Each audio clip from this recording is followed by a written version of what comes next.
Oi, quinto ano, tudo bem com vocês? Que abertura chocante, hein? Manu, vou esperar seu comentário da abertura, hein? Gente, vamos continuar a história.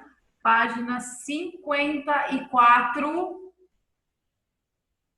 54. Gente, minha casa está dando eco. Vou pausar e vou lá fechar a porta. Gente, olha esse cenário. Eu estou dando aula lá na Tia Leninha. Eu não sei onde vocês estão assistindo a aula. Eu estou lá na Tia Leninha. Ai, que saudade. Vou pausar e vou lá fechar a porta, porque parece que eu estou no fundo do poço. Pronto, voltei. Tá melhor, né? Sim.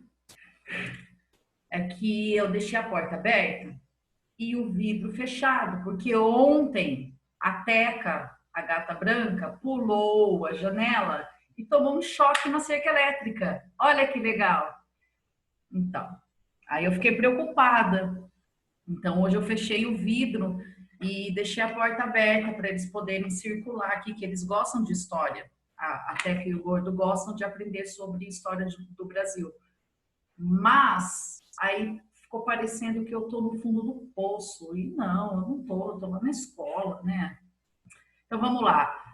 Chega de conversa fiada, vamos para a página 54. Vamos falar hoje sobre o Estado Novo, né? Bom, a nova Constituição aumentava, ou seja, nova Constituição, novo conjunto de leis, né?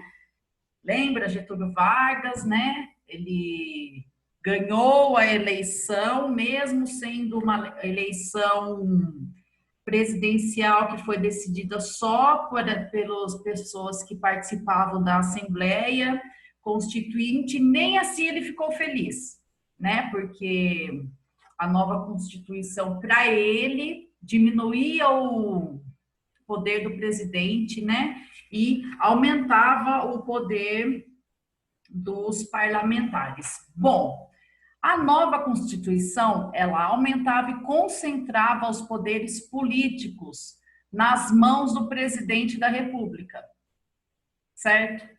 De Getúlio Vargas. Então, assim, o novo Estado viveu uma ditadura. Chegamos na hora da ditadura, que a gente fala tanto, né?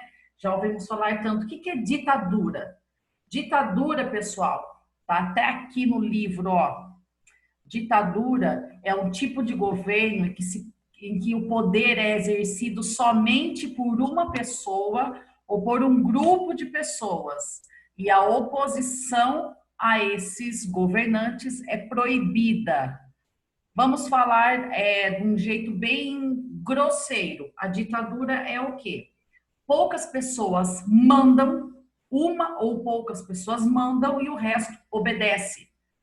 Tem que obedecer, não pode ter oposição. O que é oposição? Quem se opõe, quem não concorda. Então, na ditadura, você não concordar com o governo era proibido, exatamente, proibido. Nessa época, entre os anos de 1937 e 1945, os partidos políticos foram extintos, ou seja, eles deixaram de existir. E a imprensa foi alvo de censura. O que é censurar? Censurar é proibir, desaprovar. Como a outra palavra? Você censurar é você não admitir aquilo, entendeu? Então, a imprensa, ou seja, os jornais, os rádios, eles passaram, não só isso, pessoal, jornal, rádio, novela, música, tudo passou a ser censurado. Por quê? Vamos saber o porquê disso.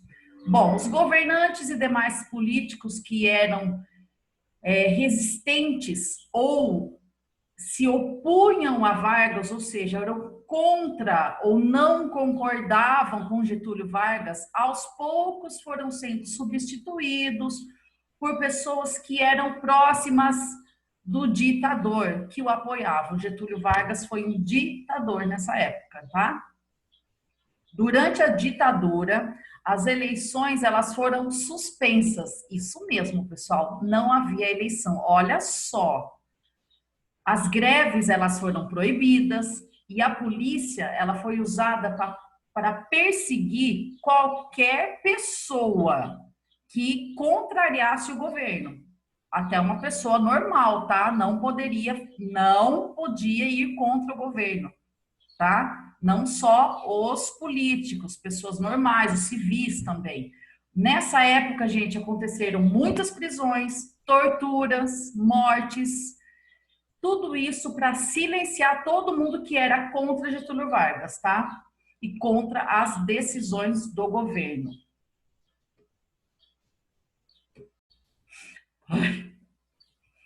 Pausei para dar uma espirrada, mas a minha cara entrega, né? Bom, aqui, claro, não podemos deixar de observar essa charge, né? J. Carlos, lá no Palácio das Águas, Careta, anos 30.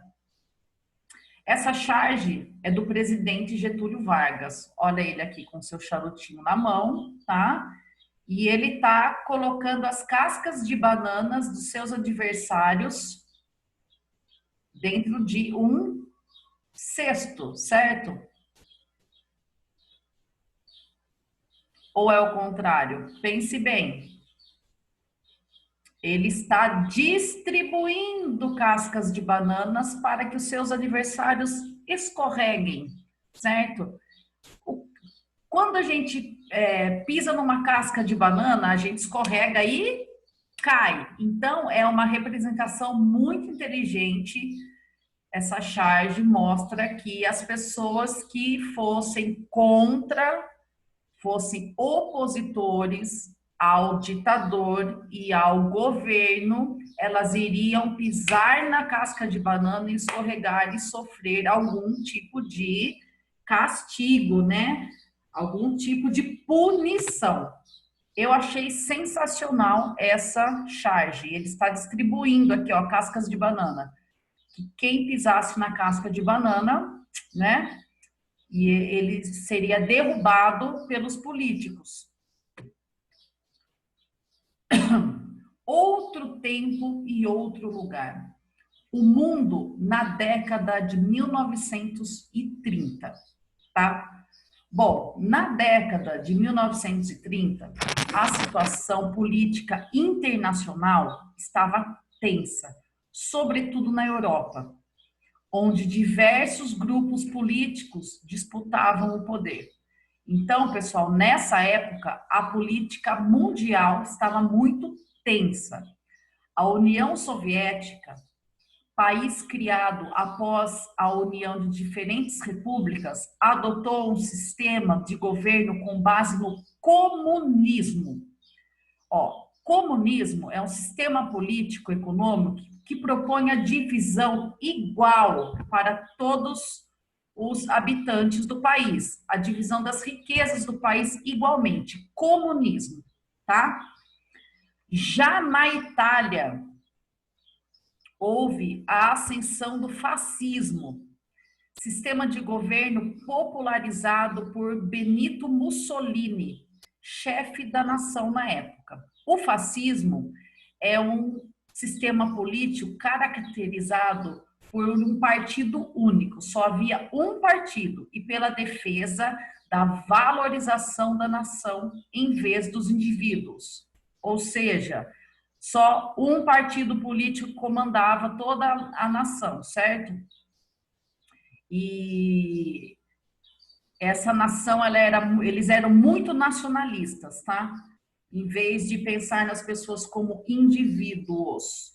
E na Alemanha, um grupo representante do nazismo, pessoal, chegou ao poder e o líder, Adolf Hitler, passou a ganhar mais popularidade, tá?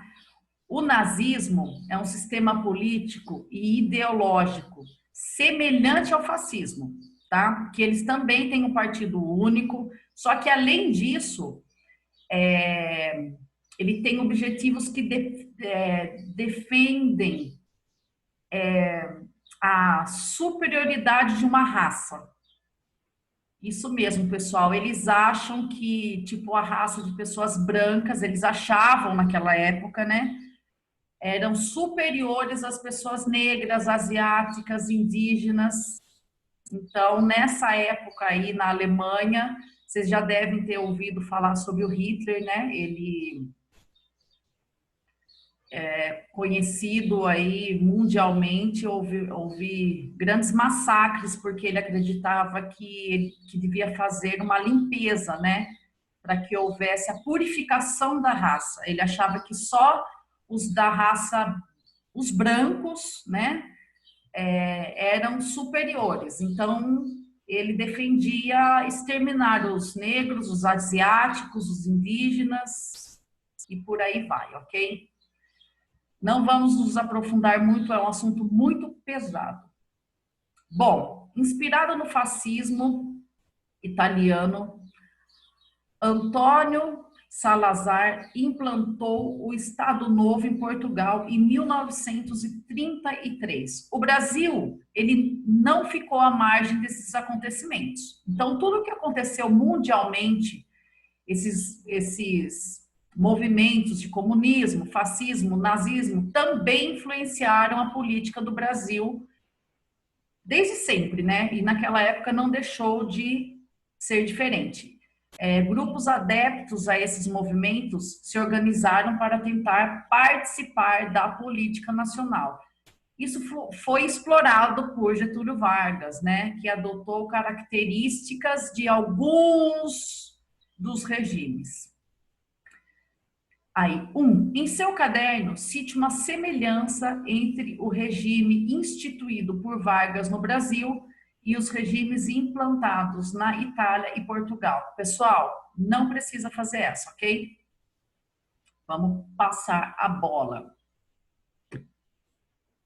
Vamos lá.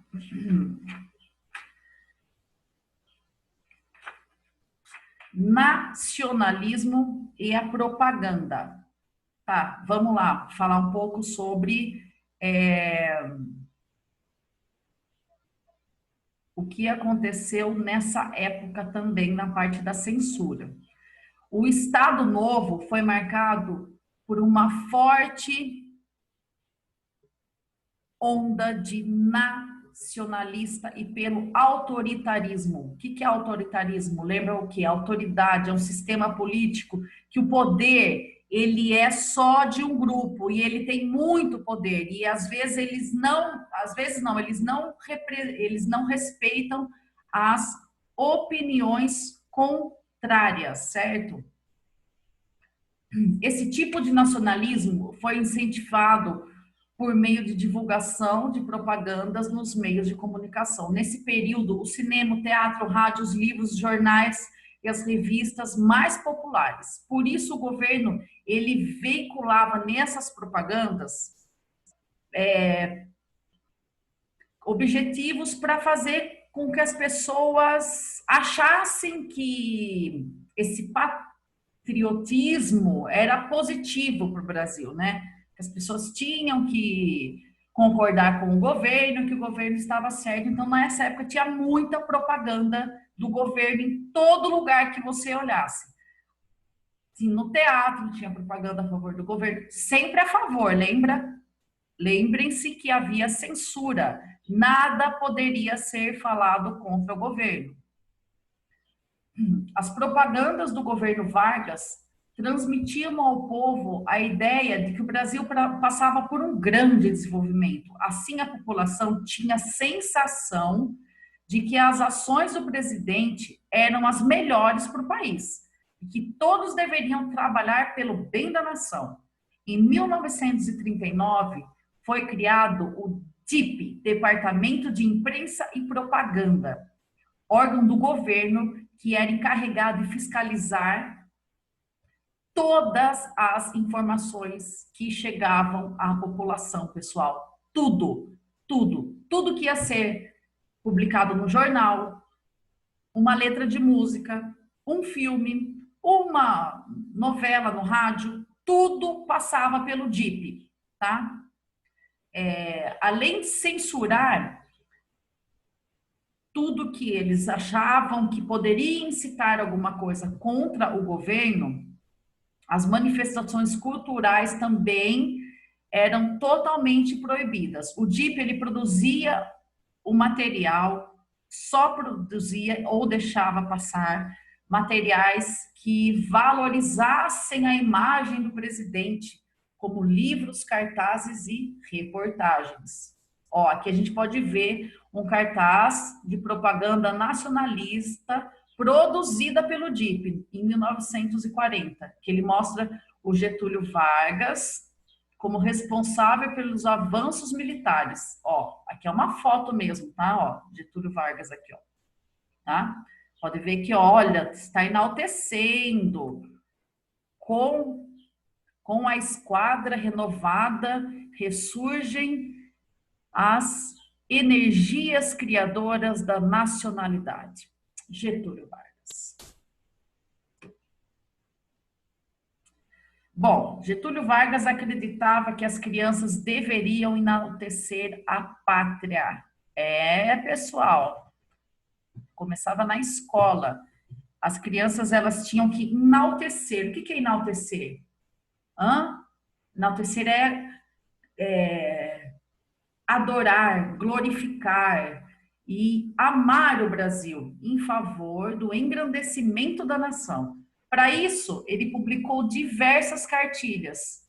Sabe o que é cartilha, pessoal? Na época, esses livros didáticos que nós usamos, na época se chamavam cartilhas. Isso mesmo, até nos livros didáticos houve a influência política. Então, nas cartilhas, elas vinham mensagens que incentivavam comportamentos e sentimentos nos jovens, porque de acordo com o governo, esses jovens eles iam contribuir para o futuro do país. Nessas cartilhas, Vargas foi representado como um guardião do futuro brasileiro, um homem simpático e gentil com as crianças. Olha só, uma cartilha, olha que DIP, né? Getúlio Vargas, o amigo das crianças. É preciso plantar. Não consigo ler o que está escrito aqui, deixa eu tentar aumentar. Um minutinho. Não aparece para aumentar aqui. Bom, vocês podem ver aí que aí ele aparece até dando um sorrisinho, né? É uma capa de uma cartilha. Esse material foi aprovado pelo DIP, né? Claro.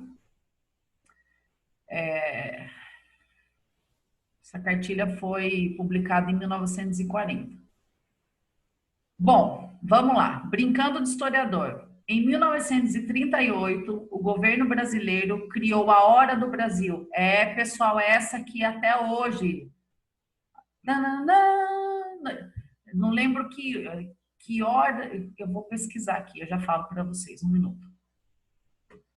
Ó, pessoal, achei aqui, ó.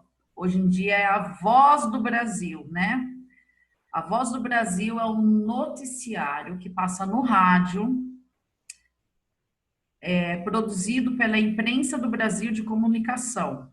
É obrigatório, todos os rádios, e isso deve ocorrer de segunda a sexta em todas as emissoras brasileiras. O horário é das 19 às 22 horas, certo?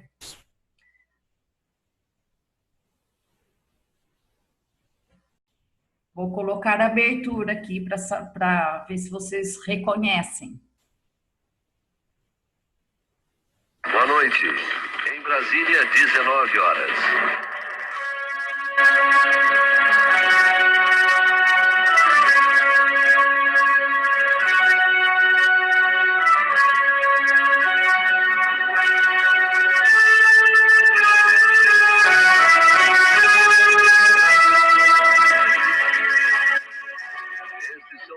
destaques da edição de hoje da Voz do Brasil. Reconheceram, pessoal? É obrigatório, tá? Bom, vamos lá, vamos retornar. Em 1938, o governo brasileiro criou a Hora do Brasil, programa com transmissão obrigatória em todas as emissoras de rádio em rede nacional. Ainda hoje, o programa vai ao ar com a denominação de A Voz do Brasil. Creio que vocês já tenham ouvido em algum momento, né?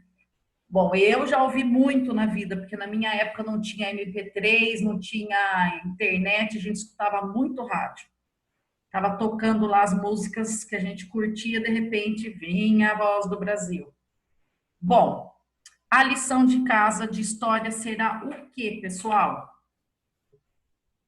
Vocês em casa vão perguntar para as pessoas da família de vocês se alguém já ouviu esse programa e quais as impressões sobre o que é transmitido. Não precisa registrar no caderno, tá? Depois a gente só vai comentar sobre isso tudo na aula, tá bom, pessoal? Então é isso. Um beijo para vocês. Eu vou fazer algumas perguntas para saber quem assistiu a aula hoje, tá bom? Um beijo, fiquem com Deus. Tchau, tchau.